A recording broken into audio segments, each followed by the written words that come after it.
தனது தாயாரின் உறவினரை கொலை செய்ததாக 21 வயது இளைஞன் மீது இப்போ மஜிஸ்ட்ரேட் நீதிமன்றத்தில் இன்று குற்றம் சாட்டப்பட்டது.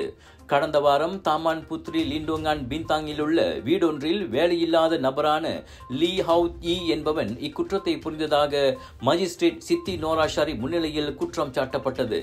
கொலை குற்றச்சாட்டு உயர் நீதிமன்றத்தின் அதிகாரத்திற்கு உட்பட்டதாக இருப்பதால் லீயிடம் வாக்குமூலம் எதுவும் பதிவு செய்யப்படவில்லை. நவம்பர் 6ஆம் தேதி அதிகாலை 1 மணிக்கும் நவம்பர் 10ஆம் தேதி காலை மணி 8:25க்கும் இடையே 54 வயது லியூ ஹியூ திங் என்ற மாதுவை லீ கொலை செய்ததாக குற்றப்பத்திரிகையில் தெரிவிக்கப்பட்டது. குற்றவாளி என நிரூபிக்கப்பட்டால் மரண தண்டனை அல்லது 30 முதல் 40 ஆண்டு சிறை தண்டனை விதிக்கப்படும். குற்றவியல் சட்டத்தின் 302வது விதியின் கீழ் அந்த இளைஞன் மீது குற்றம் சாட்டப்பட்டது. இந்த குற்றச்சாட்டு மீண்டும் பிப்ரவரி 18ஆம் தேதி மறு வாசிப்புக்கு செவிமடுக்கப்படும் என மஜிஸ்ட்ரேட் சித்தி நோரா தெரிவித்தார்.